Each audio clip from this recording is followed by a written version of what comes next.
สวัสดีครับทำกินเองกับคริสนะครับวันนี้แกงเขียวหวานไก่ครับเป็นเวอร์ชันเคลียร์ตู้เย็นนะครับแต่สุดท้ายเลยเถิดไปมากเลยครับ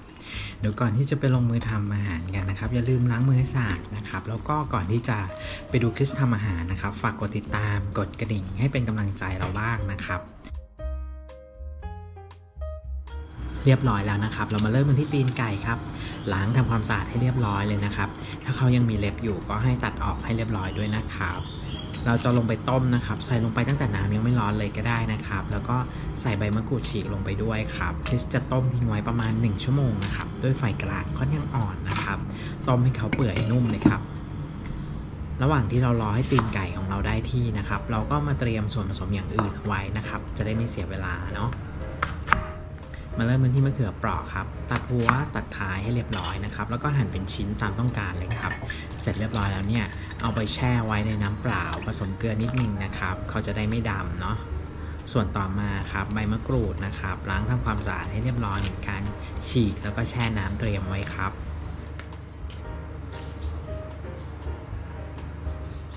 พริกชี้ฟ้าแดงครับหั่นเฉียงนะครับแล้วก็แช่น้ำเตรียมไว้เหมือนกันอกไก่นะครับคริสจะลอกหนังแล้วก็เล็มไขมันออกนะครับส่วนหนังส่วนไขมันเนี่ยเดี๋ยวคริสจะเก็บไว้ทำข้าวมันไก่ครับเราก็จะหั่นเนื้อไก่เป็นชิ้นๆนะครับเอาให้หนาหน่อยนะครับเวลาทานจะได้เท็กเจอร์เต็มที่นะครับตอนนี้ก็ครบเวลาประมาณ1ชั่วโมงนะครับมาดูกันที่ตีนไก่ที่เราต้มเตรียมไว้นะครับลองตักขึ้นมาสักชิ้นหนึ่งนะครับแล้วก็เอาช้อนกดดูความนุ่มเปื่อยนะครับถ้าโอเคแล้วก็ยกลงพักไว้แล้วก็ไปเริ่มแกงกันครับเราจะเริ่มด้วยการเคี่ยวหัวกะทิของเราให้แตกมันก่อนนะครับตอนใส่หัวกะทิลงไปในกระทะเนี่ยให้เพื่อนๆคนบ้างเป็นระยะนะครับไม่งั้นเนี่ยหัวกะทิของเราจะเป็นก้อนได้นะครับผัดจนเขาแตกมันเลยนะครับถ้าใครใช้กะทิกล่องก็เขาจะแตกมันได้เหมือนกันนะครับแต่ว่าให้เติมเกลือลงไปสักนิดหนึ่งแล้วก็อาจจะต้องผัดนานกว่ากะทิคั้นสักหน่อยนะครับพอกะทิแตกมันเรียบร้อยแล้วนะครับให้เพื่อนๆใส่พริกแกงเขียวหวานลงไปผัดเลยครับผัดให้พริกแกงเข้ากับหัวกะทิแล้วก็พริกแกงสุกเลยนะครับวิธีสังเกตง่ายๆว่าพริกแกงสุกหรือยังเนี่ยก็คือพริกแกงกับกะทิเนี่ยเขาจะผสมกันเป็นเนื้อเดียวกันเลยนะครับแล้วก็มีน้ำมันลอยแยกออกมานะครับอันนี้เป็นอันใช้ได้แล้วครับเติมอกไก่ที่เราเตรียมไว้ลงไปครับผัดให้เข้ากับพริกแกงนะครับพอให้เนื้อไก่ตึงๆตัวก็พอนะครับแล้วก็เติมหางกะทิที่เหลือลงไปครับคนให้เข้ากันเลยนะครับแล้วปล่อยให้เขาเดือดปุดๆสักนิดหนึ่ง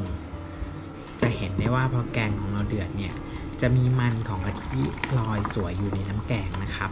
ถึงตอนนี้เนี่ยให้เพื่อนๆชิมรสนิดนึงนะครับเสร็จแล้วปรุงรสตามชอบครับวันนี้คริสจะใช้แค่น้ำปลากับน้ำตาลมะพร้าวนะครับรสชาติของแกงเขียวหวานเนี่ยก็เหมือนแกงทั่วไปนะครับก็คือมีเค็มนำนะครับแล้วก็มีรสชาติหวานแค่ติดปลายๆนะครับไม่ได้หวานเจี๊ยบนะครับ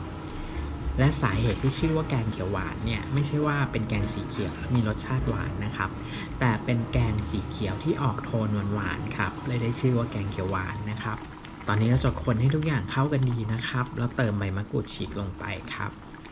เราจะเร่งไฟให้แกงของเราเดือดจัดเลยนะครับแล้วค่อยใส่มะเขือลงไปครับพยายามคนให้มะเขือจมในน้ำแกงนะครับถ้าน้ำแกงไม่ร้อนจัดมะเขือไม่จมน้ำแกงเนี่ยมะเขือจะดำแล้วก็ไม่สวยนะครับเรียบร้อยแล้วปิดฝารอให้มะเขือสุกเลยนะครับใครชอบมะเขือกรอบมะเขือนิ่มเนี่ยก็บริหารจัดการเวลาตรงนี้กันได้ตามใจชอบเลยครับหรือชอบนิ่มๆอาจจะต้องปิดฝาทิ้งไว้นานสักหน่อยนะครับ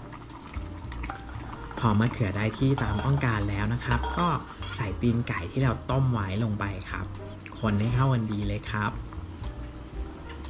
ถึงตอนนี้เราให้น้ำแกงเดือดจัดอีกครั้งหนึ่งนะครับแล้วใส่ใบโหระพาลงไปครับเดี๋ยวไว้แต่งหน้านิดนึงนะครับใบโหระพาเนี่ยจะใช้หลักการเดียวกับมะเขือนะครับน้ำแกงต้องร้อนใบโหระพาต้องจมนะครับไม่งั้นจะดำเรียบร้อยดีแล้วนะครับเติมพริกชี้ฟ้าแดงลงไปครับเหลือไว้แต่งหน้าจานสัก 2-3 ชิ้นนะครับเสร็จแล้วก็คนให้พอเข้ากันนิดนึงถึงตอนนี้ใส่เลือดไก่ลงไปครับเดี๋ยวคริสจะทิ้งลิงก์วิธีเตรียมเลือดไก่ก่อนนำมาปรุงอาหารไว้ให้นะครับพอเติมเลือดไก่ลงไปแล้วเนี่ยคนให้เข้ากันนะครับเอาแบบเบาๆมือนิดนึงเนาะเดี๋ยวเลือดไก่จะแตกเละนะครับแล้วก็ปิดฝารอให้เขาเดือดครับ เห็นถึงความเลยเถิดหรือยังครับใส่ของชอบเข้าไปอย่างละนิดอย่างละหน่อยที่ตั้งใจว่าจะแกงเขียวหวานอบไก่แค่นิดเดียวเนี่ยกลายเป็นล้นกระทะไปเลยครับแต่ทุกสิ่งทุกอย่างก็เรียบร้อยดีนะครับชิมรสชาติแล้วอร่อยใช้ได้แบบนี้ก็ไปจัดจานเสิร์ฟกันครับตักใส่ชามเลยเติมพริกขี้หนูสวนลงไปเป็นลูกโดดนะครับเผื่อใครชอบเผ็ดโรยหน้าด้วยใบโหระพาแล้วก็พริกชี้ฟ้าแดงที่เราแบ่งไว้นะครับแค่นี้ก็เรียบร้อยพร้อมอร่อยแล้วนะครับจะทานกับข้าวสวยหรือว่าจะทานกับขนมจีนไม่ติดเลยครับที่สำคัญคือตีนไก่นุ่มมากๆคิสฟินตรงนี้มากๆเลยครับวันนี้คิสไปแล้วนะครับทุกคนอย่าลืมกดติดตามกดกระดิ่งให้เราบ้างนะครับใครอยากคุยอะไรกับเราก็ทิ้งไว้ที่คอมเมนต์เลยนะครับขอให้มีความสุขกับแกงเขียวหวานไก่เวอร์ชันเคลียร์ตู้เย็นของคริสนะครับบ๊ายบายครับ